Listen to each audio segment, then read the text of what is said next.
علیہ السلام کی عظمت پر درود بھیجیں محمد و آل محمد اللہم صل علی محمد آل محمد وعجل فرجہ۔ وقت کے امام کے حضور ادائے احترام کے لیے، ان کی ظہور کی تعجیل کی دعا کے لیے انشاءاللہ ان کی نصرت کی سعادت سب کو نصیب ہو۔ درود بھیجیں محمد و آل محمد اللہم صل علی محمد محمد وعجل فرجہ۔ فاتحہ۔ بسم اللہ الرحمن الرحیم مالک یوم الدین نعبد وإیاک نستعین اهدنا الصراط المستقیم صراط الذین أنعمت علیہم غیر المغضوب علیہم ولا الضالین۔ ایک بار پھر درود بھیجے گا محمد و آل محمد پر۔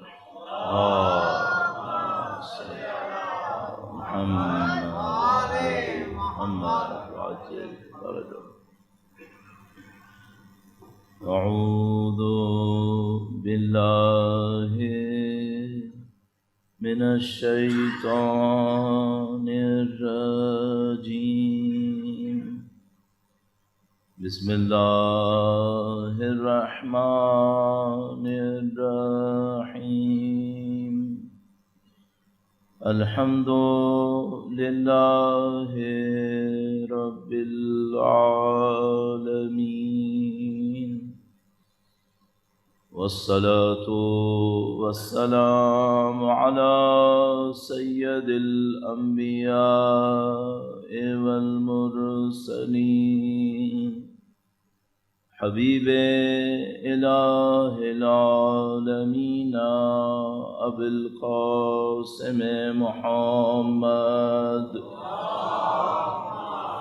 صلی علی آل محمد وعجل فرجہ، وعلی آلہ الطیبین الطاہرین، سیما بقیت اللہ فی الأراضین۔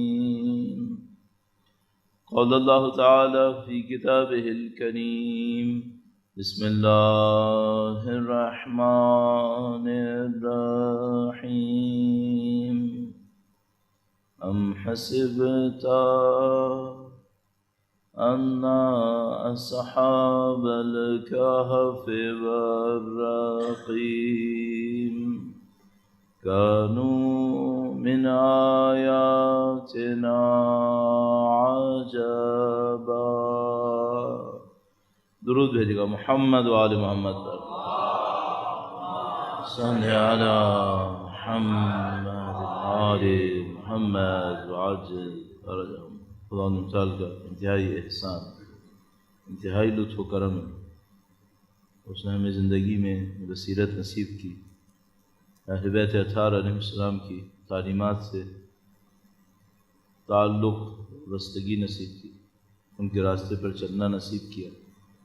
اللہ سے دعا کرتے ہیں خدایا موت تک ہمیں، قیامت تک ہماری تمام نسلوں کو اہل بیت کے بہترین جانثاروں میں قرار فرما، ان کے وارث کے ظہور کا دن دیکھنا نصیب فرما، ان کی نصرت کی سعادت نصیب فرما، اس راہ میں ایثار قربانی شہادت نصیب فرما۔ تمام دعاؤں کی قبولیت کے لیے انشاءاللہ امام کی نظر لطف کے حصول کے لیے ایک بار پھر درود بھیجیں محمد و آل محمد پر۔ صلی علی محمد وعجل فرجہ۔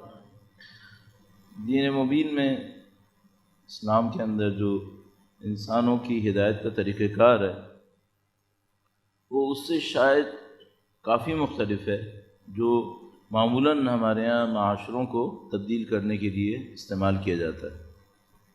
دین نے بھی معاشرہ تبدیل کیا، دنیا کے اندر جو لوگ ہیں وہ بھی معاشروں کو تبدیل کرنے کا ذکر کرتے ہیں، اس سے قاطع نظر جو ہمارے یہاں سیاست میں تبدیلی کا لفظ اس وقت استعمال ہو رہا ہے اور پوری دنیا میں یہ لفظ استعمال ہوتا ہے۔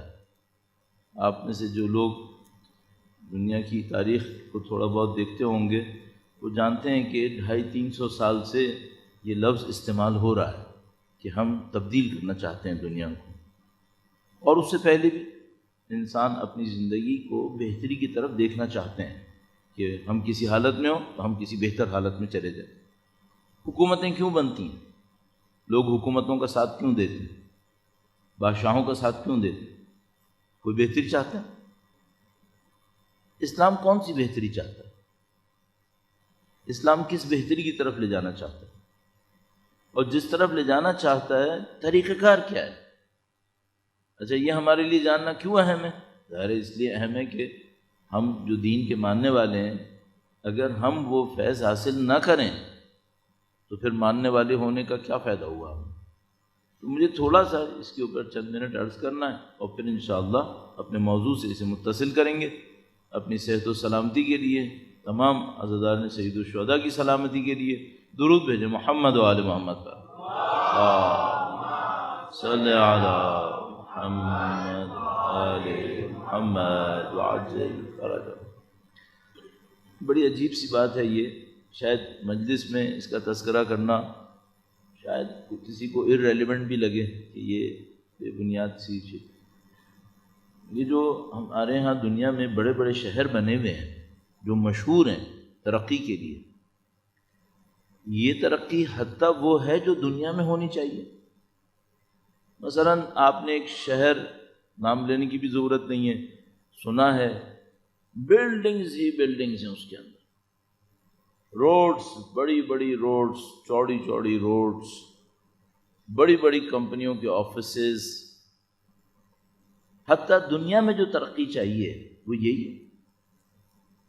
تو یہ کہاں پہ ڈسکس ہوتا ہے؟ یہ آپ جائیے مثال کے طور پر سوشل سائنسز کے اندر، اکنامکس کے اندر اس کے اوپر ڈسکشن ہوتا ہے کہ بھئی یہ جو ہم کہتے ہیں، اب بالکل اسلام سے قطع نظر عرض کر رہا ہوں اس وقت، ڈیولپمنٹ، یہ ڈیولپمنٹ ہوتی کیا ہے؟ مثلا کسی ملک کی آپ کہتے ہیں اکنامک ڈیولپمنٹ، تو اکنامک ڈیولپمنٹ کا مطلب یہ ہوتا ہے کہ بلڈنگز بڑی ہو جائیں، روڈز چوڑی ہو جائیں، گاڑیاں مہنگی ہو جائیں، اس کو کہتے ہیں اکنامک ڈیولپمنٹ۔ سب جانتے ہیں کہ نہیں، یہ کھوکھلا کام ہوتا ہے، اس کو کہتے ہیں کاسمیٹک ڈیولپمنٹ، نمائشی ہے، یہ صرف میک اپ کے لیے ہوتا ہے۔ اصل ڈیولپمنٹ کیا ہوتی ہے؟ اصل ڈیولپمنٹ ہیومن ڈیولپمنٹ ہوتی ہے، انسانوں کے اندر ڈیولپمنٹ ہے۔ اچھا بھائی، انسانوں کے اندر ڈیولپمنٹ ہے تو وہ کیا ڈیولپمنٹ ہے؟ تو سمپل پیرامیٹرز سے شروع کرتے ہیں، کہتے ہیں کہ بھائی آپ کے ہاں سب لوگ ایجوکیٹڈ ہوں، ویری گڈ، سب لوگ ایجوکیٹڈ ہوں، تو مثلا اتنے پرسنٹ آپ کے پاس ماسٹرز ہوں، اتنے پرسنٹ آپ کے پاس مثلا پوسٹ ماسٹر ہوں، ڈاکٹریٹ کے اندر ہوں، اتنے پرسنٹ کے پاس فلاں اسکل سیٹ ہو، تو یہ سوسائٹی دنیا کی نظر میں ڈیولپڈ سوسائٹی ہے۔ کافی ہے اتنا دنیا کے اعتبار سے۔ اب آپ نے ایک سوسائٹی بنا لی جہاں پر تقریباً مثلا فرض کر لیتے ہیں کہ 60% کے پاس ماسٹرز تک کی ڈگری ہے، اور اس سے اوپر والوں کے پاس ماسٹرز سے اوپر کی بھی ڈگری ہے ان کے پاس، صحیح ہے؟ تو آپ کہتے ہیں نہیں بھائی یہ تو ایجوکیشن میں ہو گیا نا، اب یہ بتائیں کہ ان کو امپلائمنٹ ملا یا نہیں ملا، ان کو جاب آئی یا نہیں آئی؟ تو آپ نے کہا کہ ہاں ٹھیک ہے، ہم نے انشور کر لیا کہ جتنے لوگوں نے یہ ڈگریز لی تھیں، مثال کے طور پر ان میں کوئی 15-20% لوگ تھے جن کا پڑھنے کے بعد کام کا ارادہ ہی نہیں تھا، باقی 70-75% کو ہم نے امپلائمنٹ انشور کر لی ہے، اور جن کو نہیں بھی ملی ہے تو ان کا ہم نے ایک مختلف ملکوں میں مختلف نام دیتے ہیں، آسٹریلیا میں بڑا اچھا نام ہے اس کا، پاکستانی سن کے بڑا خوش ہوتے ہیں، اس کو ڈول کہتے ہیں۔ تو کہتے ہیں یہ وہ ڈول ہے جس سے ہم سب لٹکے ہوئے ہیں، ان امپلائمنٹ کے اوپر ایک پیسہ مل جائے گا، ڈیولپمنٹ پوری ہو گئی۔ کچھ ملکوں کے اندر یہ جو ان امپلائمنٹ کا پیسہ ملتا ہے یہ اتنا ہوتا ہے، معذرت چاہتا ہوں وہاں کہ اس میں ہفتے میں ایک دفعہ ڈرنک بھی کر لے، یہ کافی ہو گیا؟ ڈیولپمنٹ کے نام پر یہ کافی ہے؟ اب سب کو پتہ ہے نہیں، کافی نہیں۔ کیوں؟ ممکن ہے کہ آپ کے پاس آپ کی ہسٹری کے، سوسائٹی کے اس ٹائم میں اتنا پیسہ ہو کہ آپ یہ کام کر لیں، اور ممکن ہے کہ فیوچر پھر بھی آپ کے ہاتھ سے نکل جائے، ممکن ہے فیوچر پھر بھی آپ کے ہاتھ سے نکل جائے۔ کیوں نکل جائے ہاتھ سے؟ کیونکہ آپ نے بیسکس پہ کام نہیں کیا ہوگا۔ وہ بیسکس کیا ہیں؟ اب تو سب کچھ ہو گیا، سب کی ایجوکیشن ہو گئی، سب کی امپلائمنٹ ہو گئی، جو ان امپلائمنٹ نہیں ہے ان کو پیسہ ملنا شروع ہو گیا ہے، اور سب لوگ اپنی جگہ پہ سیٹسفائیڈ ہیں ظاہری طور پر. تو کہتے ہیں نہیں، اب ایک پرابلم آتی ہے. جب یہ ٹائم آپ گزار لیتے ہیں تو یہاں سے ایک اور پرابلم شروع ہوتی ہے، وہ یہ کہ سب کو گھر مل گئے، سب کے بچوں نے ایجوکیشن میں اچھی کامیابی لے لی، سب کو جاب مل گئی، سب کے پاس سب کچھ آ گیا. اب ایک مشکل آتی ہے. اس کو کیا کہتے ہیں؟ اس کو ہم کہتے ہیں post modern societies. Post modern societies. اب ایک مشکل آتی ہے، بڑی عجیب مشکل ہے. وہ یہ کہ کچھ عرصے کے بعد جب ایک جنریشن اس مزے میں گزار لیتی ہے کہ ہم نے وہ حاصل کر لیا جو دنیا میں دوسری قوموں نے حاصل نہیں کیا تھا، سر فہرست اس میں اسکینڈینیوین کنٹریز، تو ایک پرابلم آتی ہے. لائف ہے کس لیے؟ بچے کے پیدا ہونے سے لے کر مرنے تک کا سارا پروگرام گورنمنٹ نے بنا کے دے دیا ہے. ایسے پیدا ہوگا، اس ہاسپٹل میں ہوگا، یوں جائے گا، یوں جائے گا، یہ ایجوکیشن یہ کرتا ہوا وہاں تک. جرمنی جیسے ملک کے اندر کلاس 4 اور 5 میں بچے کا فیوچر کنفرم ہو جاتا ہے. سوشل سائنسز میں جائے گا، پریکٹیکل سائنسز میں جائے گا، پریکٹیکل سائنسز میں ڈگری کی طرف جائے گا یا اسکلز کی طرف جائے گا، سب ختم. اب جب وہ بڑا ہوتا ہے اور وہ اپنے آپ سے پوچھتا ہے کہ بنا ہوا ایک اسکرپٹ ہے جس کے اوپر میں نے مرتے دم تک چلنا ہے، اب میری لائف کا آبجیکٹو کیا ہے؟ تو اب آپ اس میں ایڈ کرتے ہیں وہ یہ کہ آپ کو یہ مزہ ملے گا، آپ کو یہ مزہ ملے گا، ہفتے میں 5 دن آپ جاب کریں گے، 2 دن آپ مزے لیں گے، سال کے اندر 45 دن آپ کو لیو مل پائے گی، مثلا 30 دن لیو مل پائے گی، اس میں آپ ویکیشن پہ جائیں گے. پھر آپ کا ایک گھر شہر میں ہوگا، ایک گھر جو ہے وہ چھوٹا سا آپ کا پہاڑیوں کے اوپر ہوگا، پھر ایک گاڑی آپ کے پاس ہوگی اور ایک کشتی بھی ہوگی. یہ سب کام بھی ہو گیا. اس کے بعد اب کیا مشکل ہے بھائی؟ سب کچھ تو ہو گیا. اب ان کے پاس ایک کوشچن آتا ہے، زندہ کیوں ہے؟ کر لیا سب کچھ، صحیح ہے. اسلام کیا تبدیلی لانا چاہتا ہے؟ درود بھیجے گا. میں 1400 سال پہلے کا ایک منظر آپ کی خدمت میں عرض کرتا ہوں. اللہم صل علی محمد آل محمد وعجل فرج. یہاں جو ڈیولپمنٹ کے نام پہ کرے گا وہ یہ کرے گا. اب آپ آئیں دینی پیرامیٹرز کے اندر. اللہ کے نبی تشریف لائے. مکہ میٹروپولیٹن ٹائپ کا ایک شہر تھا. وہاں سے اللہ کے نبی نے بڑے بڑے تاجروں کو اپنے ساتھ لیا، ان کو مائیگریٹ کروایا، ان کو ایک گاؤں کے اندر اس زمانے کے حساب سے مدینے کے اندر لے کر آ گئے. اب لوگ نیو یارک سے اٹھ کر ایک چھوٹے سے شہر کے اندر آ گئے اور وہ وہاں بیٹھے ہوئے. کیا اللہ کے نبی نے سب کو لال اونٹ پہنچا دیے؟ نہیں. اللہ کے نبی نے سب کو گھر دے دیے؟ نہیں. ان کے نزدیک ترین اصحاب اتنے فقیر تھے کہ مسجد کے ایک چبوترے کے اوپر رہتے تھے، اس کو اصحاب صفہ کہتے تھے.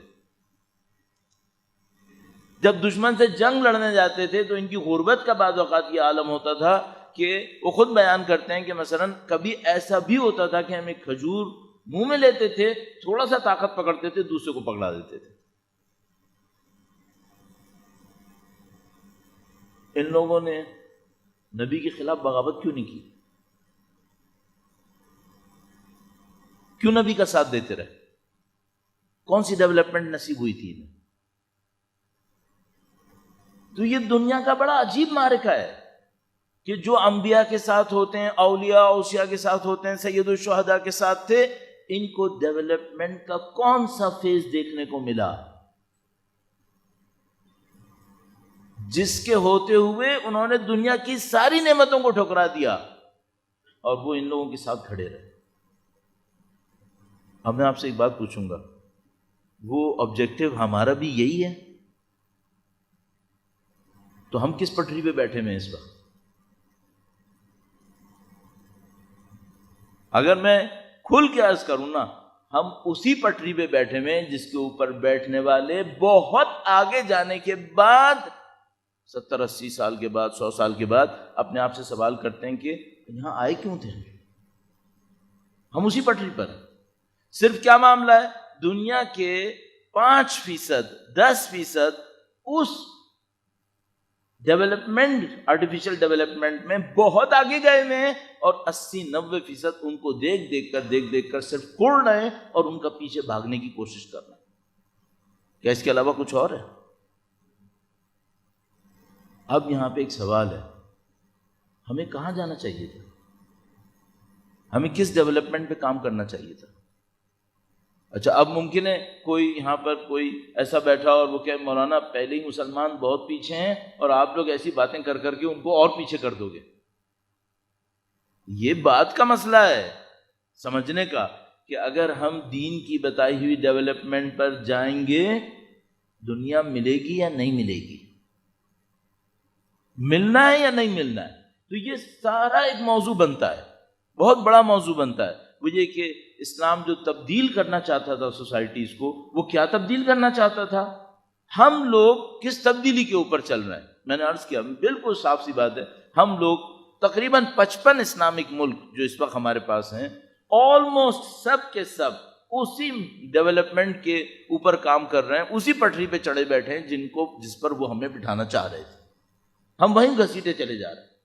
ہاں، ہم سب کے معاشروں کے اندر کچھ لوگ ایسے موجود ہیں جنہوں نے یہ انلائٹمنٹ حاصل کر لی کہ یہ راستہ صحیح راستہ نہیں ہے، لیکن ان کی معاشرے کے اندر سے نہیں ہے، ان کی معاشرے کے اندر بات نہیں ہے. اس کے باوجود انہی معاشروں کے اندر عرفا بھی آ رہے ہیں، انہی معاشروں کے اندر اولیاء بھی آ رہے ہیں. ایک چھوٹی سی مثال عرض کروں گا، درود بھیجے گا محمد و آل محمد پر. صلی علی محمد محمد عجل فرج. میں بعض اوقات اس معاملے کے اوپر بہت حیران ہوتا ہوں کہ معاشرے کا جو ظاہر ہوتا ہے، چونکہ یہ ڈومیننٹ ہوتا ہے، جو بھی دیکھنے والا ہوتا ہے وہ اس کو دیکھ رہا ہوتا ہے، تو معاشرے کے جو ڈومیننٹ اوپر کا کرنٹ ہوتا ہے، اس کے نیچے جو چل رہا ہوتا ہے اسے لوگ نہیں دیکھ پاتے، اور کتنی بری غلط فہمی کے اندر پھنس جاتے ہیں. پازیٹیو نیگیٹو دونوں کے اندر ہوتا ہے.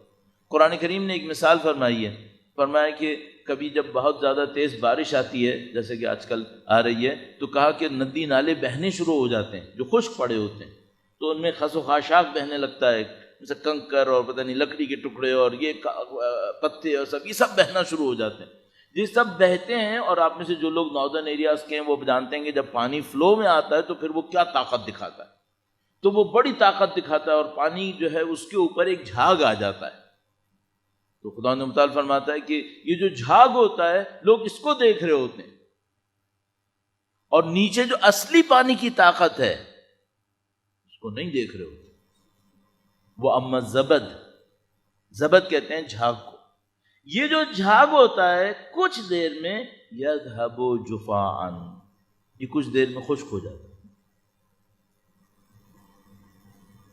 وَأَمَّا مَا يَنْفَعُ النَّاسِ فَيَمْكُثُ فِي الْأَرْضِ، لیکن جو چیز لوگوں کو فائدہ پہنچاتی ہے وہ زمین کے اوپر باقی رہتی ہے. خدا نے تعالیٰ فرمایا تمہاری زندگی میں 2 فیز ہیں.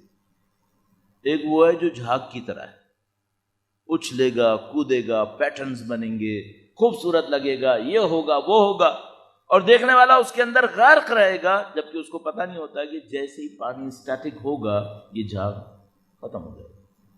پھر کیا ہوگا؟ پھر وہ رہے گا جو لوگوں کو فائدہ پہنچائے.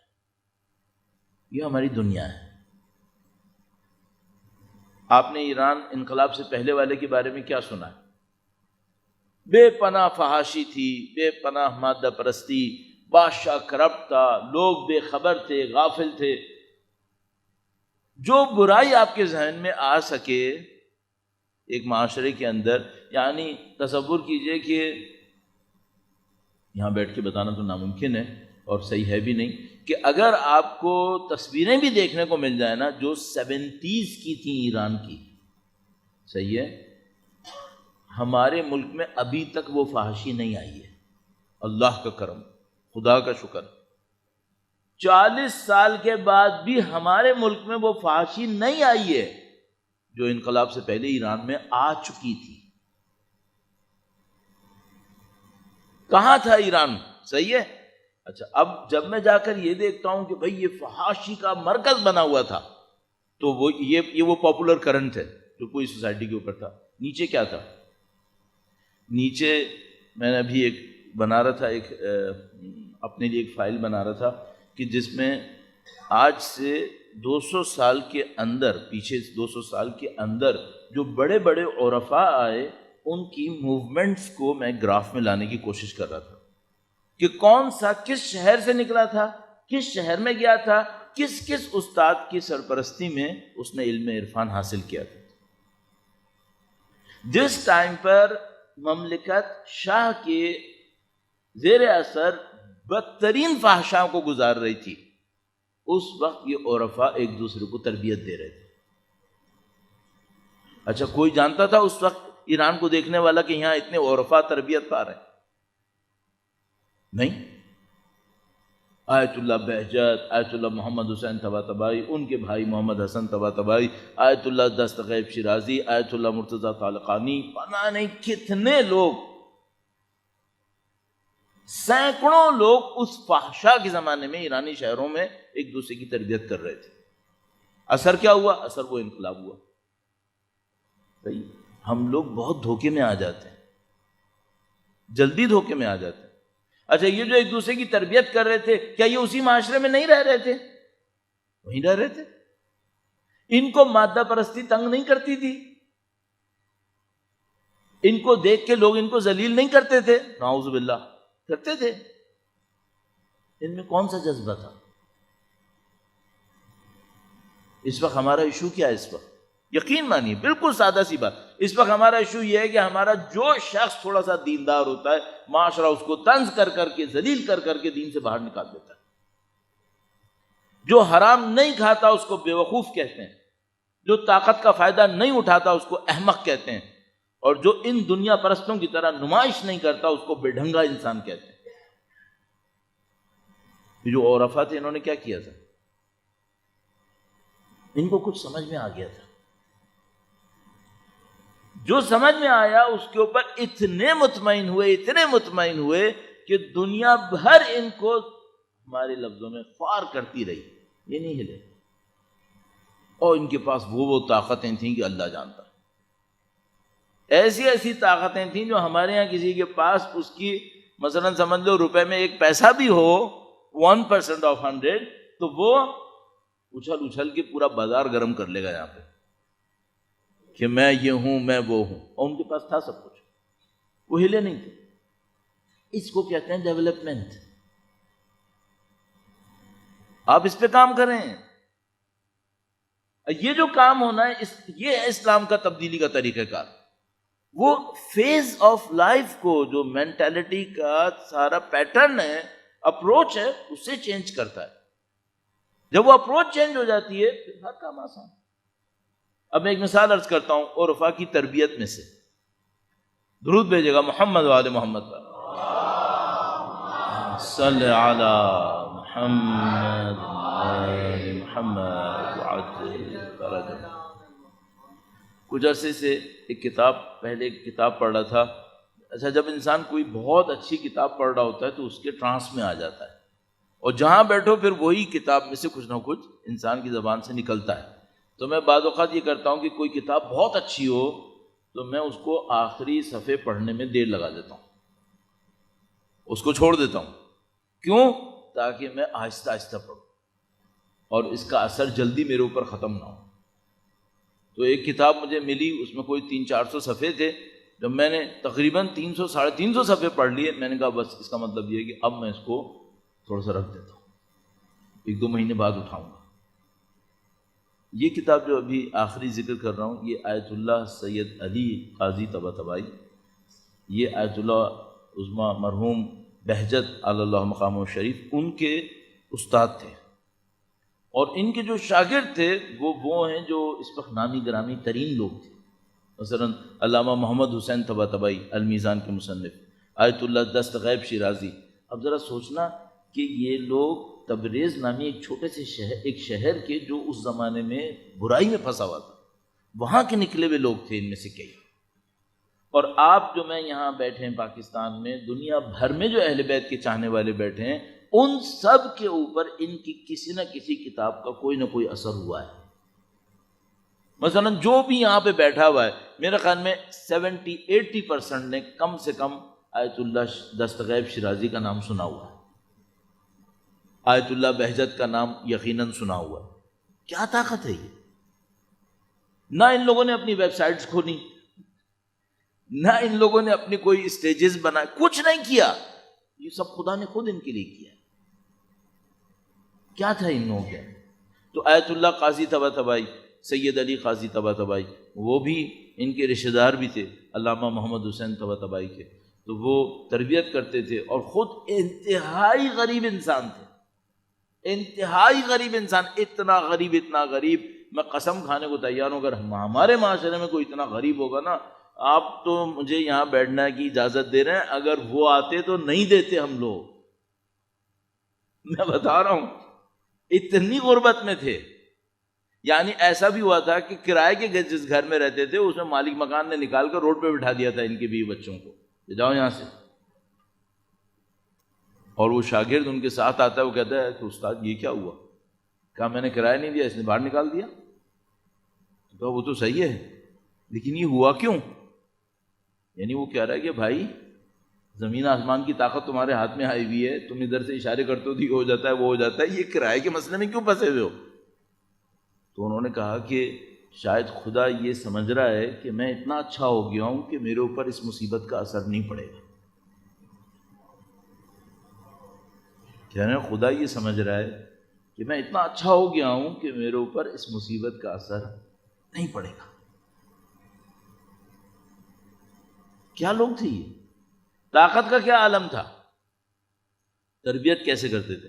ایک شاگرد ان کا بنا، وہ خود بہت بڑا کوئی کیا بولوں کرامات دکھانے کا ماہر انسان تھا۔ تو وہ ایک جگہ پہ چل رہے تھے، وہ ان کے ساتھ ساتھ چلنا شروع ہوا۔ اس نے کہا میں نے آپ کا نام سنا ہے اور میں نے اتنی عرصی اتنی عمر گزار دی ہے اور میں چاہتا ہوں آپ میری تربیت کریں، اور وہ خود بہت بڑا ایک کرامات کے حساب سے، طاقت کے حساب سے۔ تو انہوں نے کہا کہ ہاں میں تربیت تو کرتا ہوں۔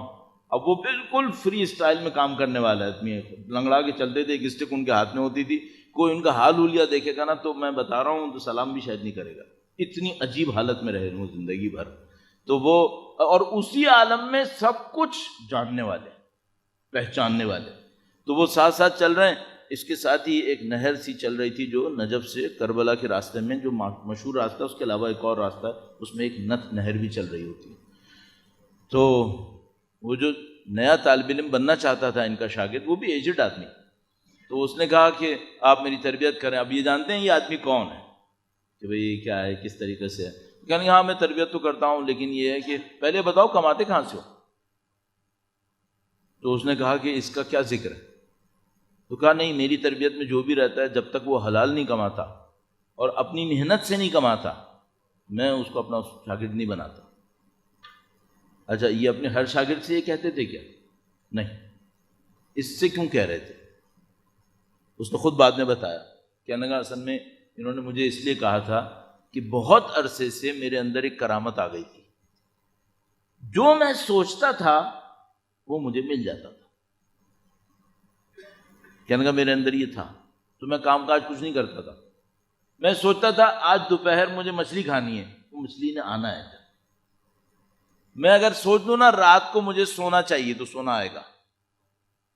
کہنے لگا میں نے دیکھا مجھے کمانے کی ضرورت ہی نہیں، جب خود ہی خدا بھیج رہا ہے، اور میں کوئی حرام نہیں کروں گا، صرف سوچوں گا کہ یہ چاہیے، مل جائے گا، تو بلا جو میں کمانے کی کیا ضرورت ہے، اپنا وقت عبادتوں پہ لگاتا تھا میں۔ تو انہوں نے پہلا سوال اس سے یہ کیا، کماتے کہاں سے ہو؟ تو اس نے اب ٹالنے کی کوشش کی، اس کو پتا تھا کہ ان کو بھی سمجھ میں آ گیا کہ میں کیا کر رہا ہوں۔ تو یعنی جب تک حلال نہیں کماتا نا کوئی، میں اس کو ساتھ نہیں رکھتا اپنے، جاؤ کچھ اور کرو۔ اس نے کہا کہ نہیں نہیں میں آپ کے ساتھ چلنا چاہتا ہوں۔ یعنی کہ بتاؤ کہاں سے کماتے ہو؟ اور وہ کیا کرتا، اس نے یوں ہی اپنے استاد کو دیکھا، ایک مچھلی کود کر دونوں کے سامنے گر گئی، کہا ایسے کماتا ہوں، جو چاہتا ہوں ہوتا ہے۔ دیکھیں ابھی میں نے چاہا مچھلی آئے، مچھلی کود کے آ گئی سامنے۔ انہوں نے مچھلی ہاتھ میں اٹھائی، پانی میں ڈالا، کہ اگر ہمارے ساتھ چلنا ہے تو نہیں ہوگا۔ کہنے لگا میں سارے راستے کوشش کرتا رہا دوبارہ مچھلی آ جائے، نہیں آئی، نہیں آئی۔ اور پھر کہنے کہ آخر راستے کے نزدیک آ کر انہوں نے مجھ سے کہا بھائی ساتھ چلنا ہے نہیں چلنا ہے، یعنی ٹرائی کر لی نا، نہیں آ رہی مچھلی، اب بتاؤ یہ قربانی دے کے ساتھ چلو گے یا نہیں چلو گے؟ تو اس نے کہا میں نے اپنے دل میں سوچا کہ میں تو ساری زندگی کرتا آ رہا ہوں، اس کا مطلب ہے اگر میں ابھی ان کے ساتھ نہیں چلا تو میں ساری زندگی یہیں پہ رکا رہوں گا اور مجھے اس کو قربان کرنا پڑے گا۔ یہ ڈیولپمنٹ ہے، یہ رائٹ ڈیسیشن تھا کہ اگر میں ان کے پیچھے نہیں چلا تو میں جادو میں مبتلا رہوں گا، یہ جادو مجھے ملا رہے گا، لیکن میں انسان نہیں بنوں گا جو مجھے بننا چاہیے تھا۔ صحیح ہے؟ کاش ہمیں یہ سمجھ میں آئے۔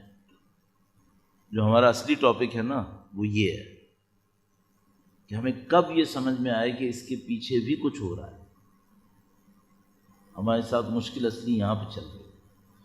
درود بھیجیں محمد و آل محمد پر، اللہم صلی علی محمد و آل محمد۔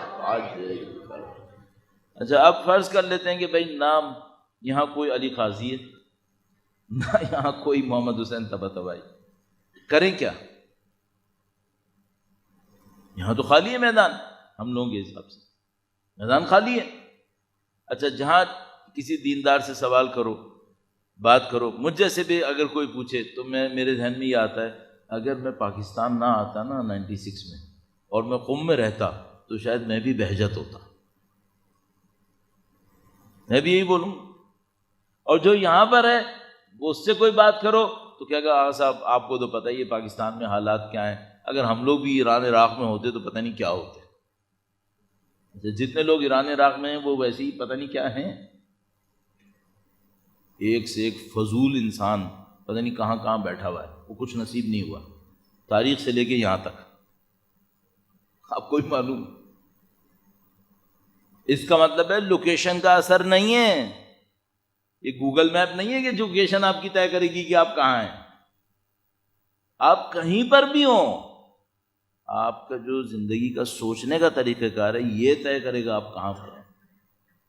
پہلے آپ اس کو صحیح کریں، آپ کی سیٹلائٹ لوکیشن کچھ طے نہیں کرے گی، آپ کی روحانی معنوی ترقی یہ طے کرے گی کہ آپ کہاں پر ہیں۔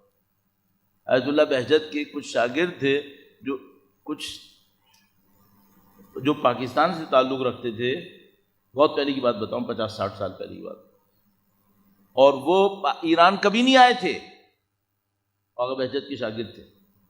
ان کے ایک اور شاگرد نے ایک دفعہ بتایا کہ وہ پاکستانی پتہ نہیں کتنے سال تک آغا کا شاگرد رہنے کے بعد ایک دفعہ ان سے ملنے آیا تھا، تو ہمیں پتہ چلا تھا کہ اچھا ان کا کوئی شاگرد پاکستان میں بھی ہے۔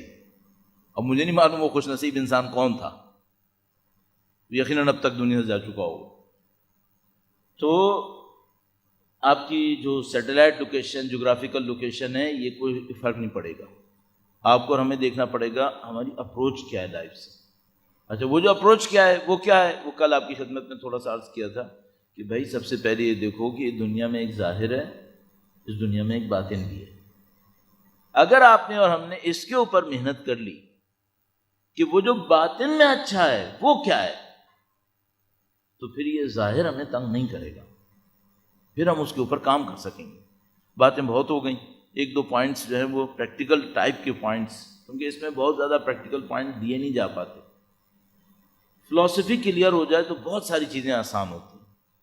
عرض کرنے کی کوشش کرتا ہوں، درود بھیجے گا محمد و آل محمد پر، صلی علی محمد و آل محمد وعجل برکاتہ۔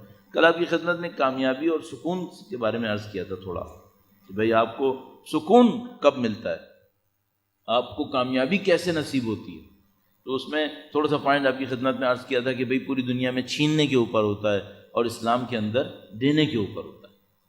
اچھا اگر کوئی اس فارمولے کو صحیح سے سمجھنا شروع کر دے تو آگے کیا ہونے والا ہے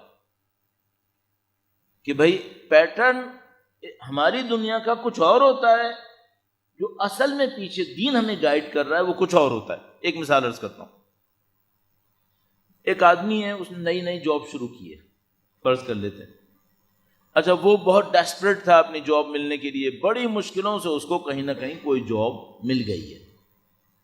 اب وہ بہت کوشش کر رہا ہے کہ میں جاب کو اتنا اچھا کروں کہ نمبر 1 یہ میرے ہاتھ سے نہ نکلے، کیونکہ اگر ایک دفعہ نکل گئی تو پھر پتہ نہیں کون سی ملے گی یا نہیں ملے گی. دوسری بات یہ ہے کہ میں اتنا اچھا کام کروں کہ اس جاب میں ترقی کرتا چلا جاؤں. صحیح ہے؟ اب یہ کیا کرے گا اس کے لیے؟ تو مثال کے طور پر اس کو اٹھنا ہے 8 بجے، پہنچنا ہے اپنی جاب کے اوپر. پتہ نہیں آج کل پاکستان میں جابس کے اوپر کتنے بجے پہنچنا ہوتا ہے. گورنمنٹ کا علیحدہ ہوتا ہوگا، پرائیویٹ سیکٹر کا علیحدہ ہوتا ہوگا، بزنسز کا علیحدہ ہوتا ہوگا، سروسز کا علیحدہ ہوتا ہوگا. بہرحال ہماری مثال میں 8 بجے پہنچنا ہے. لیکن یہاں پہ ایک مشکل آ رہی ہے.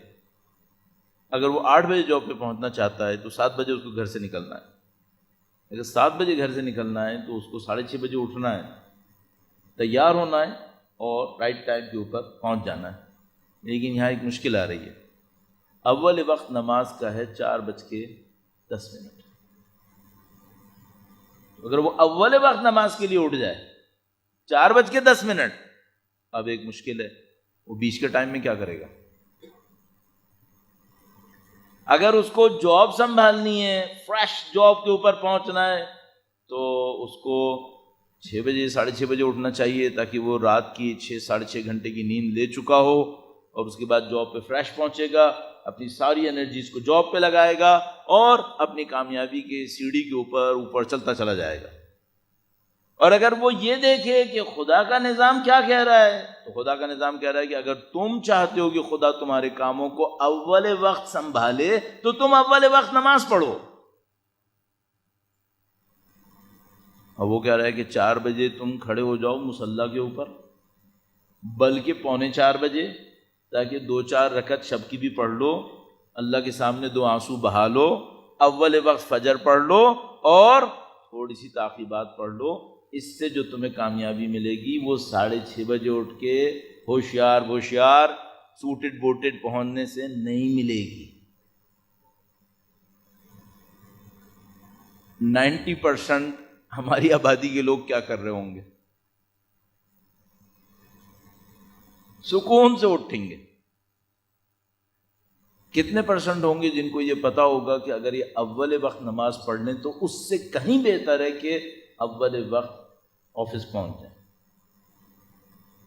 اور کتنے فیصد ایسے لوگ ہوں گے جنہوں نے سوچا ہو کہ اگر میں اول وقت نماز پڑھ لوں اور اللہ کے دین میں پڑھنا شروع کر دوں، یہ حتیٰ اس سے بہتر ہے کہ جاب میری بہت اچھی چلے لیکن میں دین سے بہت پیچھے رہ جاؤں. کتنے فیصد لوگ ہوں گے جو یہ سوچیں کہ اگر میں دین میں بہت آگے بڑھ جاؤں، حتیٰ جاب چلی جائے تب بھی صحیح ہے. یا اللہ، کوئی سننے والا یقیناً مجھ سے کہے گا مولانا خدا کا واسطہ رحم کرو، یہاں بے روزگار پہلے ہی بہت بیٹھے ہوئے ہیں. یہ مسئلہ ہے یا نہیں؟ اللہ کے نبی کا ایک فرمان عرض کرتا چلوں، بہت خوبصورت فرمان. درود بھیجیں محمد صلی علی محمد آل محمد وعجل علیک بالآخرہ تأتک الدنیا صاغرہ. تم آخرت کی پرواہ کرو، دنیا ذلیل ہو کر تمہارے پاس آئے گی. اللہ اکبر.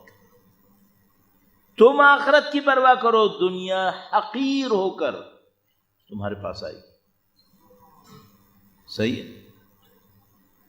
تمام عرفا جنرلائز کارپوریٹ اسٹیٹمنٹ کم سے کم 1.5-2 گھنٹے صبح عبادتیں کرتے تھے، کم از کم.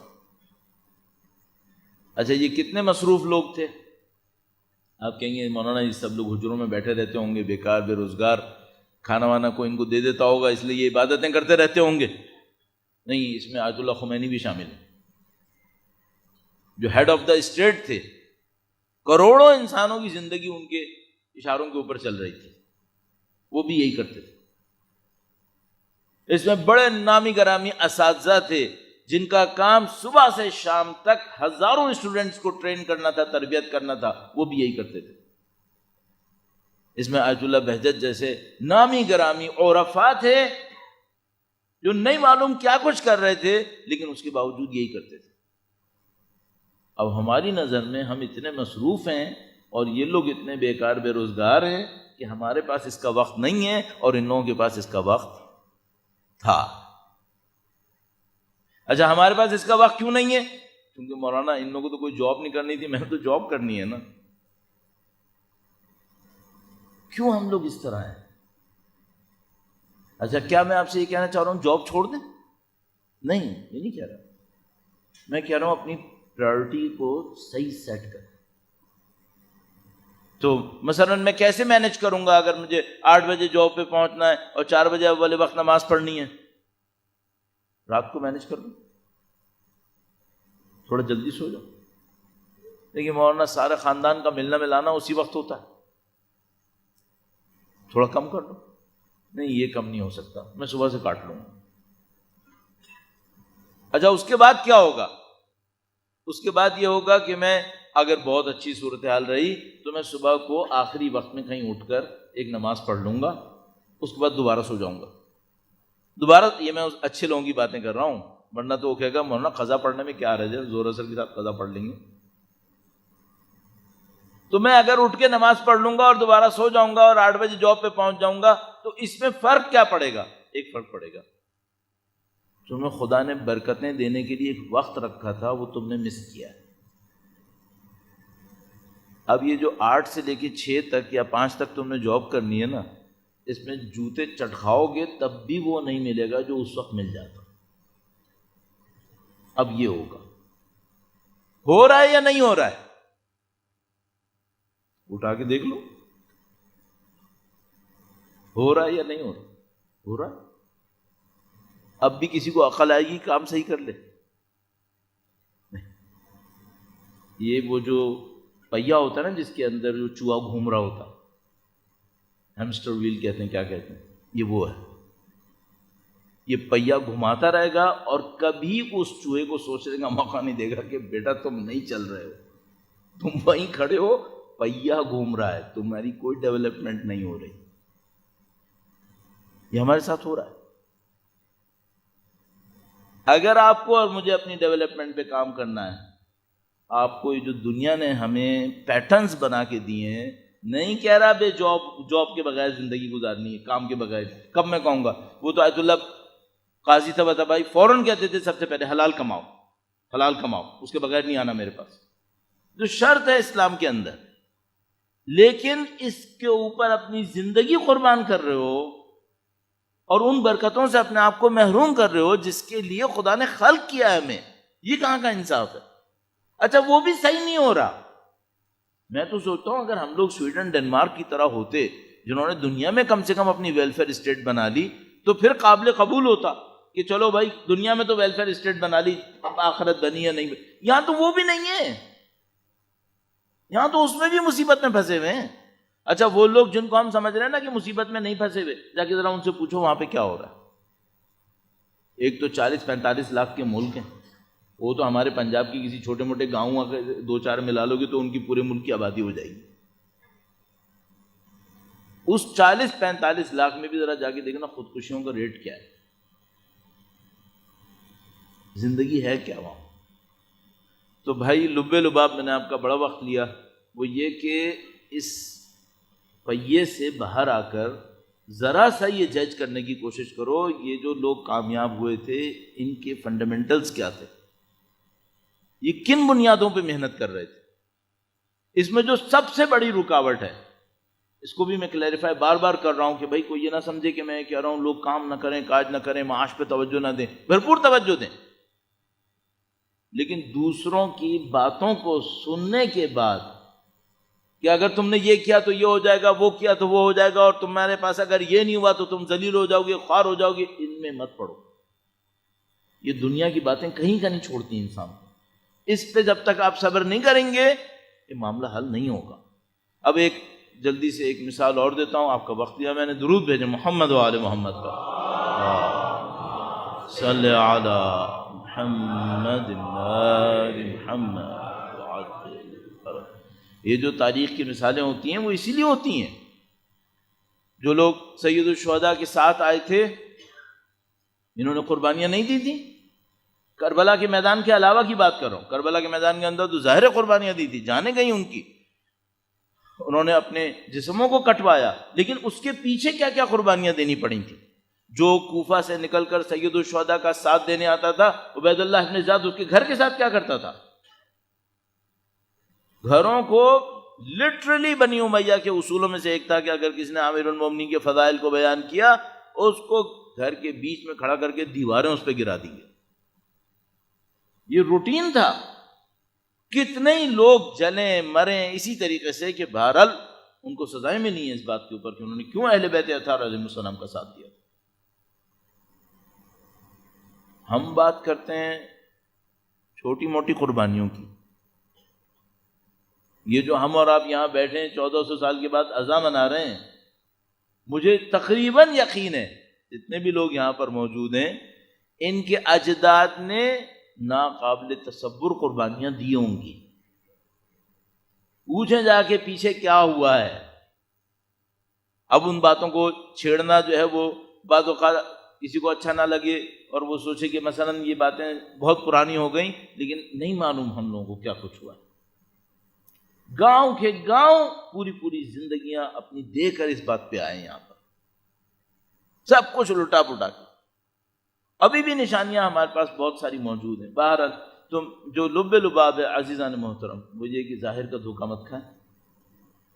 اپنے دین کے اندر جو تعلیمات آپ کو اس کے پیچھے لے جانے والی ہیں ان پہ بھی توجہ دیں. آپ کو اپنی زندگی کی برکتیں چاہیے، فنڈامنٹلز پہ کام کریں. فنڈامنٹلز کیا کہتے ہیں؟ فنڈامنٹلز یہ کہتے ہیں، پھر آپ کہیں گے مولویوں کی طرح بات شروع کر دیتے ہیں لوگ. فنڈامنٹلز یہ کہتے ہیں نماز اول وقت پڑھو، کچھ بھی کرو اول وقت پڑھو. قربانی دو، نیند کی قربانی دو، کسی اور چیز کی قربانی. کیا قربانی دینی پڑے گی؟ بھائی زیادہ سے زیادہ یہ ہوگا لوگ رات کو 12 بجے تک مزے کر کر کے سو رہے ہوں گے، تمہیں 10 بجے سونا پڑے گا. قربان کرو.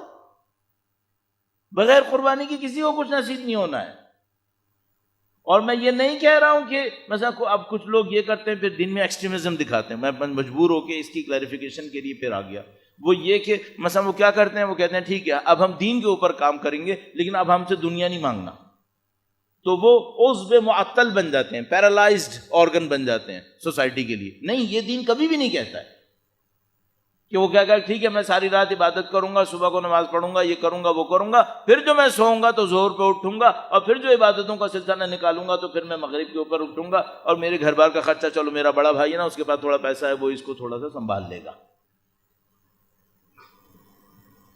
اسلام عرفان کے نام پر، تقویٰ کے نام پر دوسروں کے اوپر پلنے والے انسان بنانا چاہتا ہے؟ ہرگز نہیں. اسلام کہتا ہے رزق حلال کماؤ. 80%، 90% مختلف عبارتیں استعمال ہوتی ہیں، عبادت اس کے اندر ہے. معطل بننے کی کوئی کوشش نہ کرے عبادت کے نام پر. تو آپ بیلنس کریٹ کریں، زندگی کو ایک پیٹرن کے اوپر لے کر آئیں، کنٹرولز لگائیں. بغیر کنٹرول کی کوئی کام نہیں ہوگا. اور بالکل فنڈامنٹلز کو کیوں ہم اتنی اہمیت دیتے ہیں؟ یعنی یہ لوگ کیوں اتنی اہمیت اس لیے دیتے ہیں اگر وہاں سے صحیح ہو جائے معاملہ تو آگے تک صحیح ہوتا ہے آہستہ آہستہ. فنڈامنٹلز کیا ہے؟ اول وقت نماز پڑھو، حتیٰ بے توجہی سے پڑھو. حتیٰ اگر توجہ نہیں دے سکتے کوئی بات نہیں، اول وقت پڑھو. اس کی برکتیں ہیں. حتیٰ یہ آپ کہیں گے مولانا نے اپنی طرف سے نکال دیا. نہیں واللہ میں نے اپنی طرف سے نہیں نکالا ہے، یہ آیت اللہ بہجت نے اپنے استاد سے نقل کیا ہے، سید علی قاضی سے، کہ حتیٰ اگر کوئی بے توجہی کے ساتھ اول وقت نماز پڑھتا رہے خدا اس کو بھی معنوی مقام دے گا. اور انہوں نے فرمایا تھا اعلیٰ معنوی مقامات. اور ایک جملہ اور عرض کرتا چلوں، اور آپ اول وقت نماز پڑھیں اور اپنے دل میں امام حسین کو زندہ رکھیں. بس رزق حلال کے ساتھ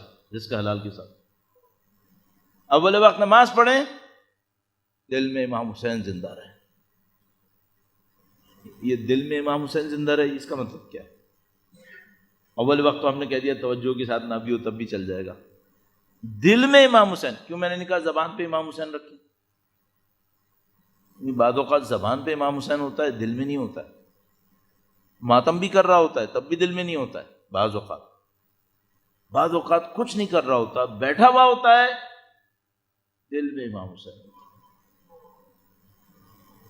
دل میں ہونا ضروری ہے۔ نشانی کیا ہے؟ تجربہ آپ نے کیا ہوا ہوگا، پہلے سے کیا ہوا ہوگا، ماشاءاللہ آپ لوگ اچھے عزادار ہیں الحمدللہ۔ دل میں امام ہونے کا مطلب کیا ہے؟ اس کا تجربہ کیا ہے؟ اس کا سادہ سا تجربہ ہے۔ ایک دفعہ میں کہیں آسٹریلیا میں تھا تو وہاں ایک شہر کے بارے میں لوگوں نے بتایا کہ مولانا وہ فلاں شہر ہے نا، وہاں پہ چھوٹا سا امام بارگاہ ہے، فلاں ہے۔ میں نے کہا ہاں، کہ یہاں پہ ایک زمانے میں 3 شیعہ تھے، صرف 3 شیعہ، وہ بھی ایک ملک کے نہیں تھے، ایک اس ملک کا تھا ایک اس کو، یعنی کہ مولانا یہ 3 شیعہ، نہ انٹرنیٹ تھا، نہ ان لوگوں کے پاس کچھ اور چیز ہوتی تھی، یہ شب عاشور محرم کے دنوں میں تینوں جمع ہوتے تھے، حدیث قصہ پڑھتے تھے، یا حسین یا حسین کرتے تھے، یہ اس طرح مجلس کرتے تھے۔ اب آپ اور میں تجربہ کیسے کریں دل میں امام حسین ہونے کا؟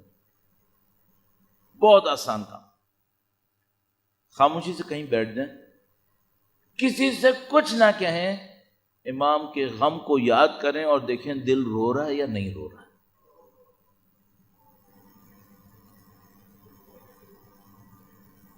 یہ تجربہ ضرور کیجیے گا، خاموشی سے بیٹھ جائیں گے، کوئی کیسے نوحہ نہ لگائیں، مجلس نہ لگائیں، کچھ نہ کریں۔ آپ نے زندگی بھر مصائب سنے یا نہیں سنے؟ سنے، خاموشی سے بیٹھ جائیں، سید الشہداء کے مصائب کو دل دل میں سوچیں، دل دل میں سوچیں، کچھ نہ کریں، ایک لفظ کہے بغیر اپنے دل سے پوچھے رونا آ رہا ہے یا نہیں آ رہا ہے۔ امام کے مصائب، دل میں امام حسین کو زندہ کریں۔ اچھا، پھر باہر جا کے ماتم نہ کریں، کریں بھائی، جلوس نہ نکالیں، ضرور نکالیں، میں کب کہہ رہا ہوں کہ آئسولیٹڈ کریں، نہیں، یہاں سے انرجی لیں اور باقی پوری دنیا تک امام حسین کا پیغام پہنچائیں، یہاں سے انرجی لیں۔ اچھا، جب اکیلے میں بیٹھے ہوں تو کیا سوچیں؟ میں کبھی ایسی لوگوں کے درمیان چلا جاتا ہوں جہاں پر ان کی زبان کچھ اور ہوتی ہے، میری زبان کچھ اور ہوتی ہے، 1-2 زبانیں مجھے آتی ہیں لیکن ظاہر ہے لاکھوں ہزاروں زبانیں نہیں آتی مجھے۔ مثلا کہیں پہنچ گیا، وہ لوگ فرینچ میں پڑھ رہے ہیں، اب میں کیا کروں بھائی؟ کہیں پہنچ گیا، مثلا وہ کسی بلتستان کی کسی زبان میں پڑھ رہے ہیں، گلگت کی کسی زبان میں پڑھ رہے ہیں، سندھی کوئی بہت ٹیڑھی سی، کوئی مثلا مشکل سی کوئی ہے، سادی سندھی میں سمجھ جاتا ہوں، لیکن کوئی ایسی پڑھ رہے نہیں سمجھ میں آ رہی مجھے، میں کیا کروں؟ تو میں ایک سادہ سا کام نہیں کرتا ہوں، میں وہاں بیٹھ جاتا ہوں، اور وہ جو مصائب پڑھ رہے تھے وہ تو مجھے سمجھ میں نہیں آتا، لیکن میں اپنے ذہن میں یہ سمجھ جاتا ہوں مثلا یہ مولا علی اکبر کے مصائب پڑھ رہے ہیں، تو میں اپنے ذہن میں مولا علی اکبر کے مصائب خود لے کر آتا ہوں، پھر سوچتا ہوں مجھے گریہ آ رہا ہے یا نہیں آ رہا ہے۔ یہ بہت اچھا کام ہے، یہ جو آپ کریں گے نا، یہ ماحول کے اثر میں نہیں کریں گے، یہ تو میں نے ابھی مثال دی جو مجلس میں بیٹھا ہوا ہوتا ہوں، اکیلے میں بیٹھتے ہیں، اکیلے میں بیٹھتے ہیں، کبھی ممکن ہو تو تھوڑا سا تاریکی میں بیٹھیں اور اپنے ذہن میں سوچیں جیسے آپ بھی زندان شام میں ہیں، آپ بھی زندان شام، کبھی تنہائی میں اکیلے میں بیٹھیں، کوئی سختی ہوتی ہے بعض اوقات، بہت معذرت چاہتا ہوں، بچوں والی باتیں کر رہا ہوں آپ سے، کہ مثلا کبھی لائٹ چلی جاتی ہے نا، گھر میں بڑی گرمی ہو رہی ہوتی ہے، سختی سی ہوتی ہے، اکیلے میں آپ بیٹھ جائیں اور سوچیں اگر آپ زندان شام میں ایسی سختی میں ہوتے تو کیا آپ کے مولا نے یہ سختیاں نہیں اٹھائیں کیا؟ اپنے دلوں میں امام حسین کو زندہ کریں، پھر معاشرے کے اندر آ کر کام کریں، اس کا اثر ہی کچھ اور ہے۔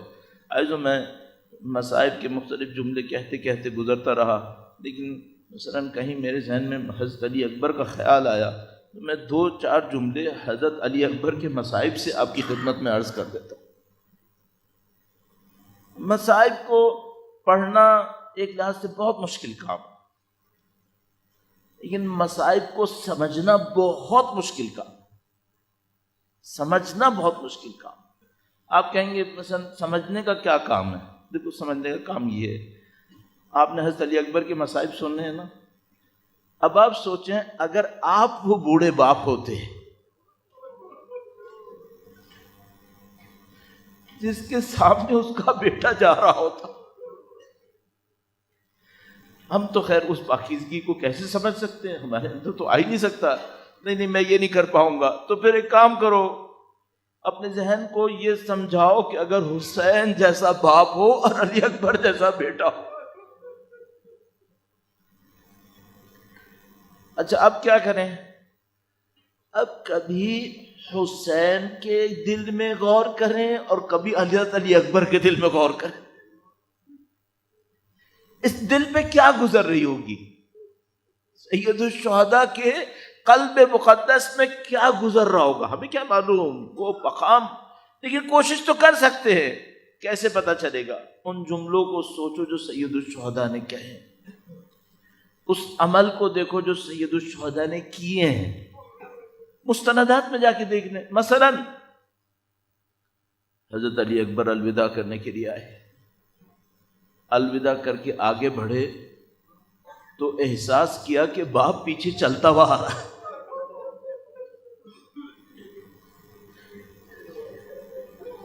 سید الشہداء نے گویا حضرت علی اکبر سے ایک جملہ کہا تھا، گہرائی میں جا کے سنیے، گہرائی میں جا کے سوچے کیا کہا اور مطلب کیا ہے، دل میں کیا ہو رہا ہوگا اس وقت۔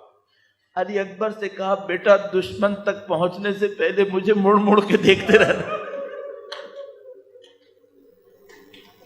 اب سوچو باپ کے دل پہ کیا گزر رہا۔ سید الشہداء کو تو پتا ہے نا کہ میرے علی اکبر نے کیسے گرنا ہے، یاد ہے آپ کو شب عاشور سب کا بتایا تو کون کیسے گرے گا؟ سید الشہداء کو پتا ہے میرا بیٹا گرنے والا ہے ابھی، اس کے بعد کیا ہوگا۔ ایک یہ روایت ہو گئی، اس کے بعد ایک اور روایت ہے کہ جب حضرت علی اکبر زمین پر گرے، میں سب مصائب کو ختم کرتے ہوئے صرف 2-4 جملے، جب حضرت علی اکبر زمین پہ تشریف لائے، نہیں معلوم انہوں نے والد کو مدد کے لیے پکارا یا صرف سلام کہا۔ اب میں کیا کرنا چاہ رہا ہوں، میں جوان بیٹے کے دل میں جا کے دیکھنا چاہ رہا ہوں کہ بیٹا سوچے گا اگر میں نے باپ کو مدد کے لیے پکارا تو میرا بوڑھا باپ کیسے آئے گا یاد، تو میں مدد کے لیے نہ بلاؤں، میں صرف سلام کروں۔ دیکھو حضرت علی اکبر نے اس کے لیے کیا کیا، جب وہ پانی مانگنے آئے تھے نا تو سید الشہداء نے کہا تھا بیٹا علی اکبر جاؤ جنگ کرو، محمد مصطفیٰ تمہیں پانی پلائے گی۔ جب حضرت علی اکبر زمین پر گرنے لگے انہوں نے نہیں کہا بابا میری مدد کو آئے، کہا بابا محمد مصطفیٰ تشریف لے آئے۔ گویا شاید کہہ رہے ہو علی اکبر بابا آپ مت آئے، آپ زحمت نہ کریں، یہ دشمنوں کا نرغہ ہے، یہاں پر مت آئیے گا۔ حضرت علی اکبر کی طرف جب سید الشہداء بڑھے ہیں، ابھی دو روایت اور عرض کروں گا، میرا دل کٹ رہا ہے۔ حضرت علی اکبر جب سید الشہداء علی اکبر کی طرف بڑھ رہے تھے، ایک موقع پہ ہمارے پاس روایت پڑھتے ہیں، کہتے ہیں علی اکبر سے کہا بیٹا آواز دو تمہارے باپ کو دکھائی نہیں دے رہا۔